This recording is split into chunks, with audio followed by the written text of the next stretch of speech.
سلیم نے آہستہ سے اس کے بالوں کو کان کے پیچھے کیا، ایک ہلکا سا بوسہ جس سے علی کے دل کی دھڑکن تیز ہو گئی۔ سلیم نے بھی ٹائم ضائع نہیں کیا اور فوراً پیچھے۔ السلام علیکم دوستو۔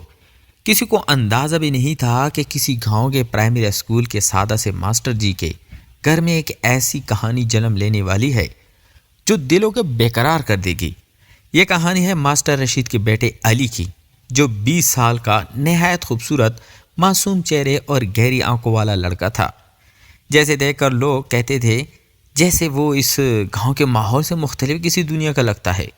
اور دوسری طرف تھا سلیم، 30 سال کا ایک سنجیدہ، خاموش مگر اندر سے جذبات سے بھرا ہوا آدمی، جو برسوں شہر میں رہنے کے بعد واپس گاؤں آیا تھا اور پہلی ہی نظر میں علی کو دیکھ کر کچھ ایسا محسوس کر بیٹھا تھا جیسے وہ خود بھی سمجھ نہیں پا رہا تھا۔ شروع میں خود کو سمجھاتا رہا یہ محض ایک کشش ہے، ایک وقتی احساس، مگر جتنا وہ علی سے دور رہنے کی کوشش کرتا اتنا ہی اس کا دل اس کی طرف کھینچتا چلا آتا۔ علی اکثر شام کو گاؤں کے کنویں کے پاس یا کھیتوں کے کنارے بیٹھا ہوا ملتا۔ ہوا میں اڑتے اس کے بال اور چہرے پر معصوم سی مسکراہٹ سلیم کے دل کو بے قابو کر دیتی۔ ایک دن ہمت کر کے سلیم اس کے پاس جا بیٹھا۔ تم ماسٹر رشید کے بیٹے ہو نا؟ اس نے نرم لہجے میں پوچھا۔ علی نے مسکرا کر سر ہلایا۔ جی، اور آپ سلیم بھائی؟ یہ سن کر سلیم کے دل میں ایک عجیب سی گرمی توڑ گئی۔ وہ مسکرایا۔ بھائی نہیں، بس سلیم کہہ سکتے ہیں۔ اس چھوٹی سی بات پر علی ہلکا سا شرما گیا اور پہلی بار سلیم کو اور بھی قریب لے آئی۔ دن گزرتے گئے اور دونوں کے درمیان باتوں کا سلسلہ بڑھتا گیا، کبھی ہنسی مذاق، کبھی خاموش لمحے اور کبھی وہ نظریں جو کچھ کہے بغیر سب کچھ کہہ دیتی ہے۔ ایک شام جب سورج ڈھل رہا تھا اور سنہری روشنی کھیتوں پر بکھری ہوئی تھی، سلیم نے علی کو اکیلے دیکھا۔ وہ کسی سوچ میں گم تھا۔ سلیم آہستہ سے اس کے قریب گیا اور اس کے کاندھے کے پاس کھڑا ہو گیا۔ کیا سوچ رہے ہو؟ علی نے چونک کر اس کی طرف دیکھا۔ دونوں کے درمیان فاصلہ بہت کم تھا، اتنا کہ ایک دوسرے کی سانسیں محسوس ہو رہی تھی۔ کچھ نہیں، علی نے نظریں جھکا لی، مگر اس کے گالوں کی ہلکی سرخی سب کچھ بیان کر رہی تھی۔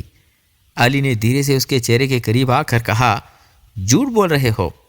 اس کی آواز میں نرمی تھی مگر اثر گہرا۔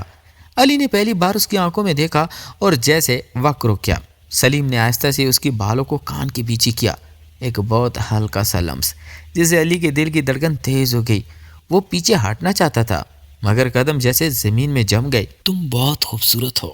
سلیم کی یہ الفاظ سرگوشی کی طرح تھے۔ علی کی سانس رک سی گئی۔ اس نے فوراً نظریں چرا لی۔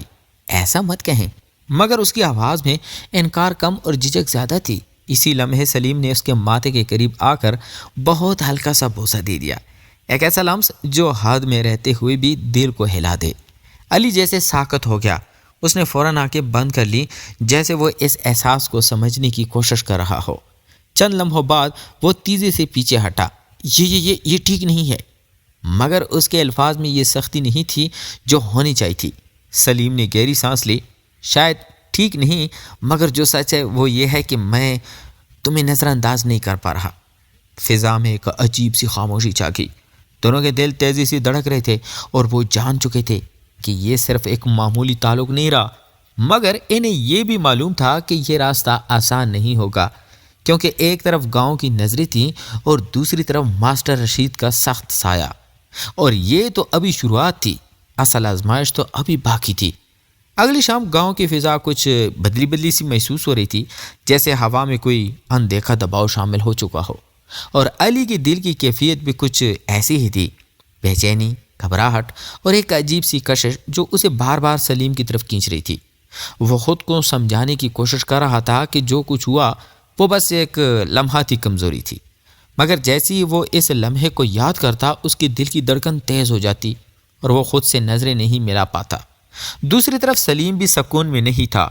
وہ جانتا تھا کہ اب واپسی آسان نہیں، کیونکہ اس سے صرف ایک احساس کو نہیں بلکہ ایک حد کو چھوا تھا۔ اسی کشمکش میں وہ رات گاؤں کے باہر کھیتوں کی طرف نکل گیا، جہاں ٹھنڈی ہوا اور خاموشی شاید اس کے دل کا بوجھ کم کر سکے۔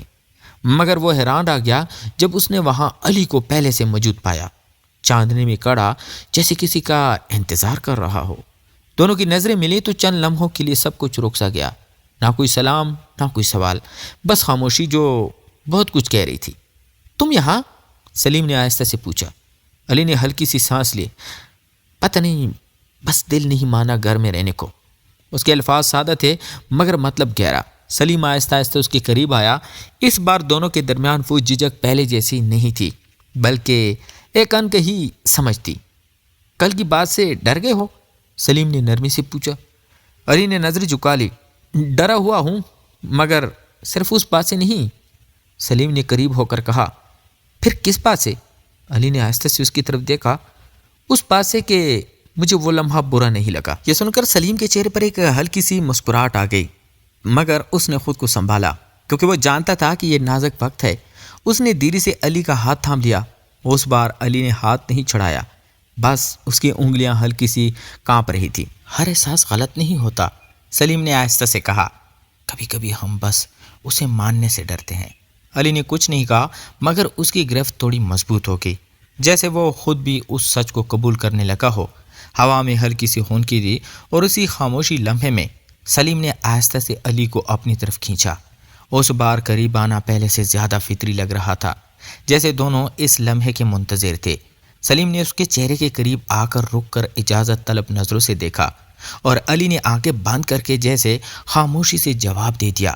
اگلی ہی لمحے سلیم نے اس کے ماتھے اور گال کے قریب ایک نرم سا بوسہ دیا، بہت ہلکا، بہت محتاط، مگر جذبات سے بھرپور۔ علی کی سانسیں تیز ہو گئیں۔ اس نے بے اختیار سلیم کے کندھے کو تھام لیا، جیسے وہ خود کو سنبھال رہا ہو۔ یہ سب بہت نیا ہے میرے لیے، علی نے دھیرے سے کہا۔ سلیم نے اس کے قریب رہتے ہوئے جواب دیا، میرے لیے بھی آسان نہیں۔ مگر ان دونوں کے درمیان اب وہ فاصلے باقی نہیں رہے تھے جو پہلے تھے۔ اچانک دور سے کسی کے قدموں کی آواز آئی اور دونوں چونک گئے۔ علی فوراً سلیم سے الگ ہو گیا، دل تیزی سے دھڑک رہا تھا۔ اگر کسی نے دیکھ لیا تو؟ اس کی آواز میں خوف تھا۔ سلیم نے سنجیدگی سے کہا، پھر ہمیں زیادہ محتاط رہنا ہوگا۔ مگر قسمت شاید انہیں اتنی آسانی سے چھپنے نہیں دینے والی تھی، کیونکہ اگلے ہی دن گاؤں میں سرگوشیاں شروع ہو گئی۔ کچھ لوگوں نے رات کو کھیتوں کے قریب دو سایوں کو ساتھ دیکھا تھا، اور سب سے خطرناک بات یہ تھی کہ یہ خبر آہستہ آہستہ ماسٹر رشید کے کانوں تک بھی پہنچنے لگی تھی۔ اب صرف محبت نہیں بلکہ راز کو بچانا بھی ضروری ہو گیا تھا، اور سوال یہ تھا کہ کیا یہ راز زیادہ دیر تک چھپ سکے گا یا پھر سب کچھ کھلنے والا تھا۔ رات کا وہ لمحہ جب آسمان پر بادل چھائے ہوئے تھے اور گاؤں کی فضا میں ایک عجیب سا بوجھل پن تھا، جیسے کچھ بہت بڑا ہونے والا ہو۔ علی اپنے کمرے میں بے چینی سے ٹہل رہا تھا۔ دل بار بار سلیم کی طرف جا رہا تھا، مگر دماغ اسے روک رہا تھا، کیونکہ اب حالات پہلے جیسے نہیں رہے تھے۔ گاؤں کی سرگوشیاں تیز ہو چکی تھی اور ماسٹر رشید کی نظروں میں بھی شک صاف دکھائی دینے لگا تھا۔ اسی کشمکش میں اچانک دروازہ زور سے کھلا اور ماسٹر رشید اندر داخل ہوئے۔ ان کی آنکھوں میں وہی سختی تھی، مگر اس بار اس میں دکھ بھی شامل تھا۔ یہ سب کیا سن رہا ہوں میں؟ ان کی آواز بھاری تھی۔ علی کے قدم جیسے زمین میں جم گئے۔ وہ کچھ کہہ نہ سکا، خاموشی ہی اس کا اعتراف بن گئی۔ میں نے تمہیں اس لیے پالا تھا؟ ماسٹر رشید کی آواز ٹوٹنے لگی۔ لوگ مجھے کیا کہیں گے؟ الفاظ علی کے دل کو چیر گئے۔ اس نے پہلی بار اپنے باپ کو اس طرح ٹوٹتے دیکھا تھا۔ ابا میں مگر اس کے الفاظ ادھورے رہ گئے، کیونکہ باہر سے شور کی آواز آنے لگی۔ کچھ لوگ جمع ہو چکے تھے اور ان کے بیچ سلیم بھی کھڑا تھا، تنہا مگر مضبوط۔ علی کا دل دھڑک اٹھا۔ وہ دوڑ کر باہر گیا جہاں سلیم کو لوگوں کی تلخ نظروں اور طنزیہ جملوں کا سامنا تھا۔ یہ ہے وہ شخص، کسی نے آواز لگائی، جس نے ماسٹر کے گھر کی عزت کو داغ لگا دیا۔ علی نے یہ سنا تو اس کا وجود کانپ گیا، مگر سلیم خاموش کھڑا تھا، جیسے وہ سب کچھ سہنے کے لیے تیار ہو۔ علی آگے بڑھا۔ بس کریں آپ لوگ، اس کی آواز میں پہلی بار ہمت تھی، مگر ہجوم رکنے والا نہیں تھا۔ اس دوران ماسٹر رشید بھی باہر آ گئے۔ ان کی نظریں سیدھی سلیم پر جا ٹھکیں۔ تمہیں شرم نہیں آئی؟ ان کے الفاظ تیر کی طرح لگے۔ سلیم نے آہستہ سے کہا، محبت پر شرم نہیں آتی۔ یہ جملہ فضا میں گونج گیا، مگر اس کے ساتھ ہی حالات مزید بگڑ گئے۔ علی نے سلیم کی طرف دیکھا، اس کی آنکھوں میں خوف بھی تھا اور محبت۔ ہم کہیں دور چلے جاتے، اس نے دھیرے سے کہا، جیسے آخری امید ہو۔ سلیم نے ایک لمحے کے لیے اسے دیکھا، پھر ہلکی سی مسکراہٹ کے ساتھ سر ہلا دیا۔ کاش، مگر اب دیر ہو چکی ہے۔ علی چونک گیا۔ کیا مطلب؟ سلیم نے گہری سانس لی۔ میں نہیں چاہتا کہ تم دنیا، اپنا باپ اور سب کچھ کھو دو میری وجہ سے۔ علی کی آنکھوں میں آنسو آ گئے۔ تو میں کیا کروں؟ آپ کے بغیر کیسے رہوں؟ اس کے الفاظ میں ایسا درد تھا کہ سننے والوں کے دل بھی لرز جائیں۔ سلیم نے آہستہ سے اس کے چہرے کو دیکھا، جیسے وہ اسے آخری بار دیکھ رہا ہو، اور بہت نرمی سے اس کے ماتھے کو چھوا۔ ایک آخری خاموش بوسہ۔ کبھی کبھی محبت کا مطلب ساتھ رہنا نہیں ہوتا، چھوڑ دینا بھی ہوتا ہے۔ اس کی آواز بھاری ہو چکی تھی۔ علی نے اس کا ہاتھ پکڑ لیا۔ نہیں، آپ نہیں جا سکتے۔ مگر سلیم نے دھیرے سے اپنا ہاتھ چھڑا لیا۔ آنکھوں میں نمی صاف تھی، مگر وہ مسکرا رہا تھا۔ تمہیں مضبوط بننا ہوگا، یہ کہہ کر وہ مڑ گیا۔ علی وہیں کھڑا رہ گیا، جیسے اس کی دنیا اس کے سامنے بکھر رہی ہو۔ سلیم! اس کی چیخ رات کے سناٹے کو چیر گئی، مگر سلیم نے پیچھے مڑ کر نہیں دیکھا۔ بارش شروع ہو چکی تھی اور اس بارش میں علی کے آنسو چپ گئے۔ وہ زمین پر بیٹھ گیا، دونوں ہاتھوں سے چہرہ چھپا کر روتا رہا۔ ماسٹر رشید چند قدم دور کھڑے تھے، ان کی آنکھوں میں بھی آنسو تھے، مگر وہ خاموش تھے۔ شاید وہ بھی سمجھ چکے تھے کہ کچھ رشتے ایسے ہوتے ہیں جنہیں روکا نہیں جا سکتا، بس توڑا جا سکتا ہے۔ اور اس رات گاؤں نے ایک ایسی محبت کو دفناتے ہوئے دیکھا جو سچی تھی مگر مکمل نہ ہو سکی، اور علی کی زندگی میں وہ خالی پن ہمیشہ کے لیے رہ گیا، کیونکہ کچھ کہانیاں ختم نہیں ہوتی، بس ادھوری رہ جاتی ہے۔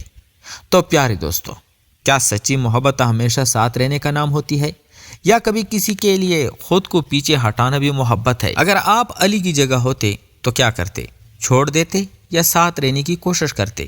نوٹیفیکیشن آن کریں تاکہ اگلی قسط کے جذباتی موڑ آپ سب سے پہلے دیکھ سکیں۔ شکریہ۔